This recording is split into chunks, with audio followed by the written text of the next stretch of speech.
actually getting up and being here right now. There's a ton of people that told me they were excited about this message that obviously aren't in the room right now. And so I want to commend everybody for making it up, no matter what you did last night, being here right now, because I guarantee you that this talk will make you back the money you spent on the conference. All right?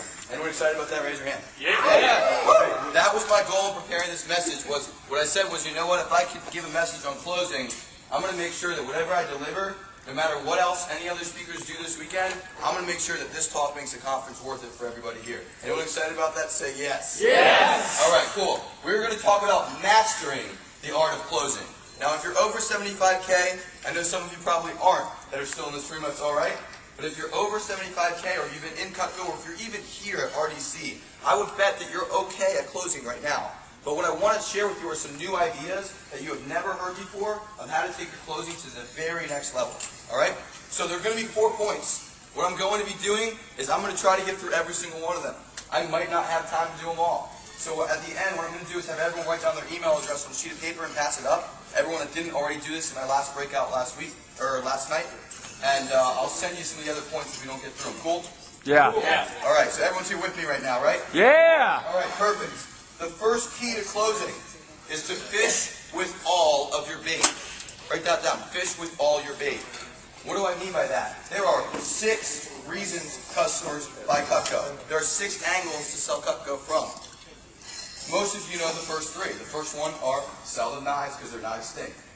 Right? Number 2 is replace their cookware. 3 is, what can you guys guess? Flatware. Those are the easy ones. What's number 4? Gadgets. Gifts. Now there are 3 types of gifts. There's 3 types of ways of selling and 3 ways to sell gifts. All right. The first way is get them to spend the money they're already going to spend. Get them to spend the money they're already going to spend. What do I mean by that? You don't have to sell them on anything. You sell them the idea of switching over where they're already spending money, right? Where they're already going to buy gifts. Everyone you see this year is already going to buy gifts, right? Yes. So as you get them to channel that through you can save them time and money. Think about this. If I'm sitting down with a customer and I'm about to go over gifts, I'm going to go over them anyways, right? They're going to spend 5-10 more minutes with me in that demo no matter what happens. They're also going to shop for gifts this year no matter what happens. So why not buy the gifts for me while I'm going to be talking for 10 minutes anyways, rather than drive around town around the holidays and waste hours? All right? It doesn't make sense. How many of you value your time? Say aye. Aye. Who here would want to spend hours shopping for gifts if you knew they weren't going to be as good as the ones you could get anyways? Does that make sense? Yes or yes? Yes. So get them to redistribute the money they're already going to spend. Okay? Easy way to do this is I like to say to customers, Mrs. Jones, a lot of my customers like to help me out. I like to help them out. And what I mean by that is I help them out because they already know they're going to spend money this year on gifts anyways. They help me out, and the way I help them is by getting a better gift for the money they're going to spend. The way they help me is by getting the gift through me. If somebody ever has Cutco, especially on service calls, Mrs. Jones, how long have you had Cutco for? 15 years. Wow, do all your kids have it? No. Look, don't you think they deserve a set of Cutco now that you've had it for 15 years? You guys get the point? Yes or yes? Yes. All right. The fifth way would be business gifts. Business gifts. There's plenty of info about business gifts out there. I'm not the expert. John Rowland is. But I'm just going to say that's the 5th key. All right? The 6th way is the way that most reps have not learned to sell and have skipped. Who here has some trouble when you see old people that are cooking less than they've ever cooked? Raise your hand. Here's how you sell to them. Guys, and the reason, by the way, that I know this is that when I won the #1 All-American Scholarship, I lived in Fort Myers. And those of you that are familiar with Florida, you know, that is all old people. Like, there aren't young people there. Okay, everyone I saw was 60 plus. All right? Kids out of the house, cooking less than ever. Here's how you sell to them. Legacy gifts. Write that down. Legacy gifts. Legacy gifts. The idea is that, and I like to tell a story, my mom has had Cutco for 37 years. I tell them she got them from her mom. So every single time she sets foot in her kitchen, who do you think she thinks about? Her mom. And when you start to tell the story to an older person, it starts to hit home. Mrs. Jones, a lot of my customers, especially when you see an older person, a lot of my customers, Mrs. Jones, are, they know that they already have all the stuff they need in their kitchen. They've been cooking for years. You're probably even looking to downsize rather than add things to your kitchen. Am I right? They're like, yeah, we already have all this stuff. Right? So that's why a lot of people invest in a set of Cutco for their kids and their grandkids. For their kids and their who? Grandkids. Grandkids. the kids and their grandkids. And Mrs. Jones, a lot of people don't realize why, but think about this. People do a lot of things in their life to leave a legacy. Right? They buy memorials, they donate money, they do great things. Cutco's the easiest way to leave a legacy. Why? Because it sits in your family's kitchen on the family counter forever. It sits in your family's kitchen on the family counter forever. Generation to generation to generation. Alright? Legacy gifts. Now, so fish with all your bait. If you are not pulling out all the stops on every appointment, you're leaving CPO on the table. You're not closing. Let me rephrase that.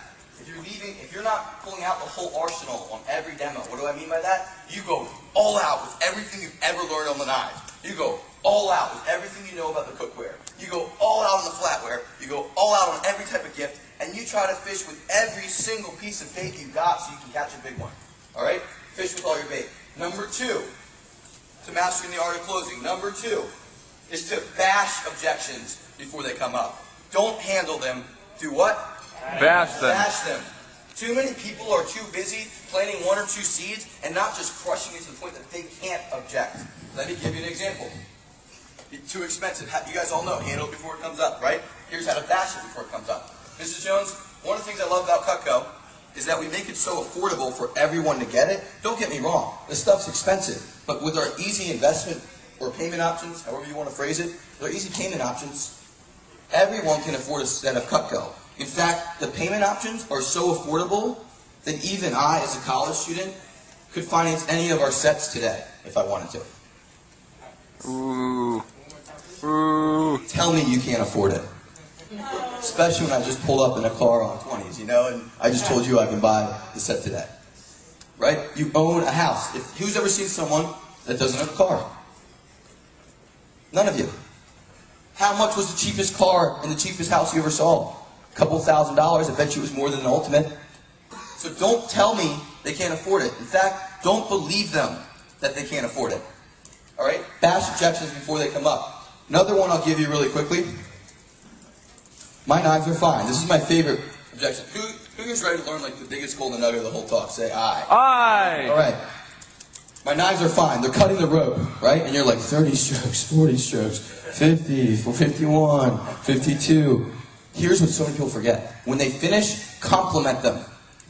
52. Wow, Mrs. Jones, 52. That's the best one I've seen all week. I had this lady's ankles yesterday. Took 75. You know, and it's like, wow, like they think they did so bad, right? They're embarrassed, and they're like, wow, great job. Think about what that does to frame their perception when you just told them your knife did great, and then what's ours going to do it in? By the way, here's a quick tip: if you have a Santoku carver or a Hardy slicer, it does the rope faster. Santoku carver is the best one to do the rope. It does it in like a quarter of a stroke, and you'll be like, okay, let's do it again. Okay, let's do it again. It's kind of funny. I make them do it like 5 or 6 times because when they cut the rope, they're like, wow, that's cool. But I'd rather them go, wow, that's cool. Wow, that really is cool. Wait, that really was cool. Let me do it again. Right? Let's do it again. Let's do it again. Let's just do it one more time. Let's just make sure it does it one more time. The first time I'm like 1. The second time I'm like, you know, that was more like half. The third time I was like, you know, that really was more like a quarter. Right? So I go through that. Here's how you bash the objection, though, before it comes up. Now, Mrs. Jones, a lot of people I see, in fact, everyone I see has knives.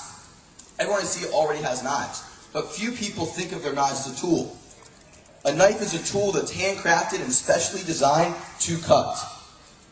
Right? It's specially designed to cut. And Mrs. Jones, let's just pretend you got into your car today. You stuck your keys in the ignition. You turn the key. Car didn't start. You turn the key. The car didn't start. You turn it, and you turn it, and you turn it, and you turn it, and you turn it, and you turn it, and you turn it, and you turn it, and you turn it. And then on the 45th time that you turn it, the car fires up. Would you say your car works, Mrs. Jones? Now, Mrs. Jones, you just told me you cook 5 nights a week, and you'll be doing that 4 weeks a month, and 12 months a year, for the next 20 or 30 or 40 years. Don't you think you deserve a set of knives that actually do cut? Kaboom. You guys want to hear that one more time? Yeah. Right. So, you tell them about the key in the ignition. You don't have to write down the whole story, but it's basically the idea is you stick the key in the ignition, you turn it, you turn it, you turn it. It takes 45 turns. Does your car work, Mrs. Jones? No, you go get it fixed. So, Mrs. Jones, you told me you cook 5 nights a week. You just exaggerate whatever they said, right? 5 nights a week, 4 weeks a month, 12 months a year, for the next 30, 40 years at least. Don't you think you deserve a set of knives that actually cut? And if you don't feel that way, let that resonate for a second. Your customers are going to cook more than they do anything else in their life. Why would they have crappy tools? You've all heard things like, the husband bought golf clubs for $1,500, or this person bought this. But let that resonate. If a husband spent $1,500 on his golf clubs, Mrs. Jones, does your husband play golf? Yes. How much does a set of golf clubs cost? At least $1,000? Let's say sure. Right? Well, does he play golf 5 or 6 days a week? Oh. No? How often does he play? Twice a month. Twice a month, but you cook 6 nights a week? Right? 4 weeks a month? 12 months a year for the next 20, 30, 40, 50 years? Does it even make sense for you to have tools that don't work? He's got tools that work perfect, and he's using them twice a month, and they cost the same. You guys follow me, yes or yes? Yes. All right, there's a couple more, but I'll send them out in an email to you guys because I want to keep going through this, and if we have time at the end, we'll handle them then. Cool? Yeah. You guys like this too? Yeah. All right, turn to your neighbor and say, I just learned something sick. All right, so, bashing objections before they come up. Oh, one last one I'll throw out there. Husband objection. You guys all know how to handle on the guarantee, I'm sure, right? Yeah, the husband back guarantee, something like that. One other line I like to do is, when I'm closing, Mrs. Jones, by the way, I know your husband's not here. He hasn't heard of this stuff. He has no clue what I've shown you today. We know you're going to love it. Mrs. Jones, I don't want you to buy it. And I pause. You got to pause. Mrs. Jones, I don't want you to buy it. And they look at you like, what did you say to me? I just want you to try it out. Oh. Mrs. Jones, I don't want you to buy it.